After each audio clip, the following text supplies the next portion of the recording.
You haven't eaten in 2 days. You know exactly where the herd is. You tracked it yesterday. You mapped the route in your head. And then it starts raining. Not a light drizzle. A heavy, soaking, wind-driven rain that doesn't stop. It goes all day, then all night. Then the next morning, still going. The tracks are gone. The mud washed them away. The river near your camp is rising. And the fire is starting to struggle. You're not bored. You're trapped. For most of human history, rain wasn't an inconvenience. It was a crisis. And what ancient humans did during that crisis might be more important than anything they did on a clear day. Today, when it rains, you close your window, make some coffee, grab a blanket, open Netflix. For you, rain is background noise. It makes you feel calm. It makes you feel sleepy. But for a human being 50,000 years ago, that same rain, the exact same sound you're falling asleep to, could kill you in 3 different ways before it even stopped. The first, cold. A wet human loses body heat up to 25 times faster than a dry one. Without waterproof shelter, a long rainstorm in anything below 50 degrees Fahrenheit could drop your core temperature into hypothermia range within hours. Most of the world our ancestors lived in got that cold at night, even in Africa during the wet season at higher elevations. The second, flooding. Caves and rock shelters, the main places humans lived, sit at the base of hillsides and near rivers. Heavy rain meant flash floods. Archaeologists have found layers of flood sediment inside occupied caves, meaning the water came in while people were living there. Some of those layers are thick, and those caves were never used again. The third, predators. Rain drove animals into shelter too, and sometimes that shelter was the same cave you were in. There are sites in South Africa where human remains and large cat remains are found in the same layers. Some of those humans have puncture marks in their skulls that match leopard teeth perfectly. Rain didn't just make life uncomfortable, it compressed the entire world. Humans, predators, prey, all squeezed into the same small, dry spaces at the same time. And in the middle of all that, one job mattered more than everything else: keeping the fire alive. Before roughly 40,000 years ago, most people probably couldn't start fire from scratch. Controlling a fire that already exists and creating one from nothing are 2 completely different skills. So if your fire went out, you might not be able to relight it. Some groups actually transported fire, carrying smoldering coals wrapped in green leaves, or packed inside a woody mushroom called tinder fungus, that could catch a spark and smolder inside itself for hours. It was basically a biological lighter. When they found Ötzi the Iceman, the 5,300-year-old frozen man preserved in the Alps, he was carrying a complete fire kit in his belt pouch. Tinder fungus, flint, iron perite for striking sparks, extra plant tinder as backup. Even 5,000 years ago, losing your fire was serious enough that people carried dedicated equipment to prevent it. So when rain hit, the first priority wasn't shelter. It was the fire. Move it deeper into the cave. Shield it with hides. Feed it carefully. Split open wet logs to get at the dry wood inside. Use birch bark as kindling, because birch contains a chemical that burns even when wet. One person's entire job during a rainstorm might have been just sitting next to that fire for hours, feeding it, shielding it, making sure it didn't die. Because that fire was everything: warmth, light, safety, cooked food, the center of every social interaction the group had. Letting it go out wasn't just careless.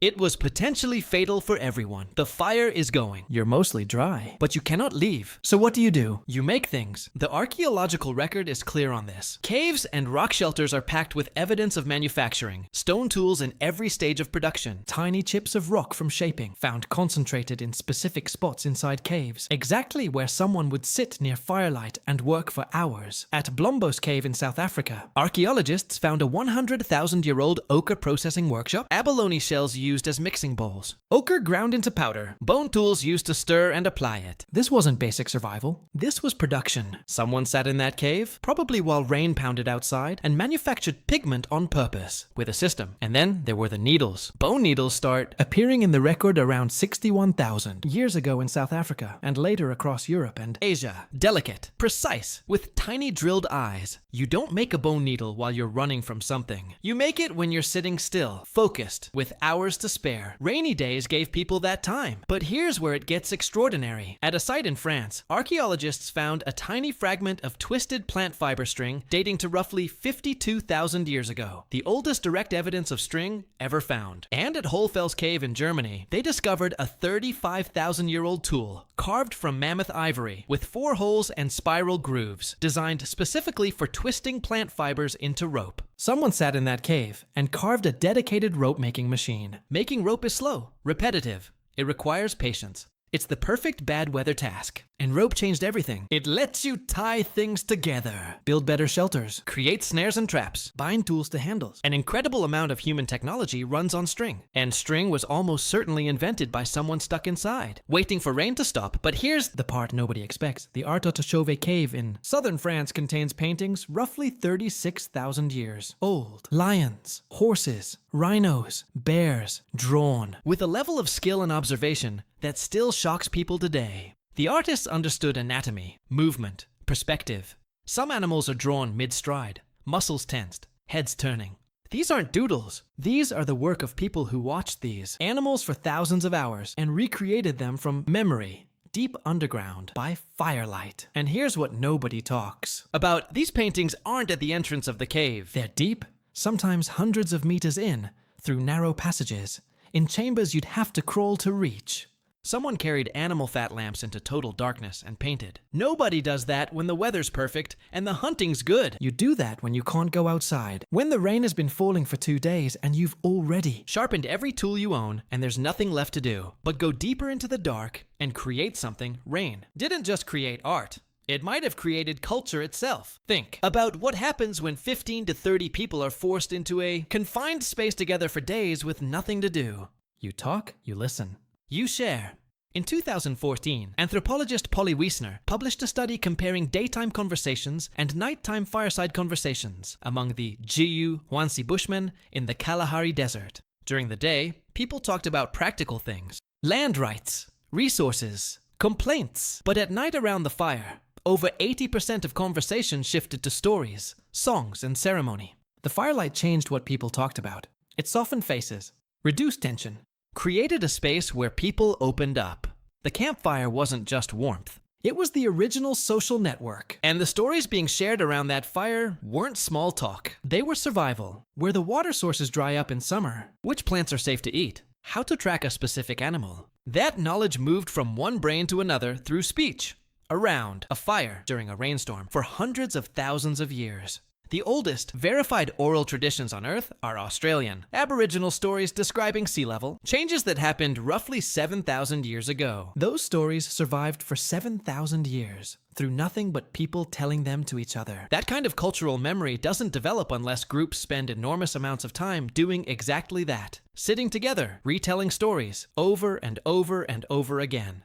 Rainy days weren't dead time. They were transmission time. The days when knowledge moved from the old to the young. And when the rain finally stopped, something unexpected happened. The ground was soft. And soft ground means perfect tracks. Deep, clear, detailed. You could see exactly which animals walked past, how long ago, how fast they were moving, where they went. Some of the best tracking conditions in the world come right after rain stops. Rain also brought mushrooms, tubers easier to dig from wet soil, insects coming to the surface. Termites swarm after rain in tropical Africa. They're one of the most protein-dense foods available. You don't need tools. You don't need weapons. You just pick them up. A rainy period didn't stop the food supply. It changed it completely. And the groups that understood those changes had an enormous advantage over those that didn't. So what did ancient humans do when it rained all week? Everything that mattered. They kept the fire alive. They made the tools they'd use for the next hunt. They twisted the rope that would hold their shelters together. They ground the pigment they'd use to paint cave walls. They told the stories that carried survival knowledge across generations. And when the rain finally stopped, they walked outside into soft ground covered in perfect animal tracks and got back to work. Rain didn't slow them down. It gave them time to prepare for everything that came next. Every tool, every piece of clothing, every story, every painting on a cave wall came from downtime, from the hours and days when they couldn't go out and had nothing to do except sit near a fire and think. You call that being stuck inside. They called it the only time they had to build the world.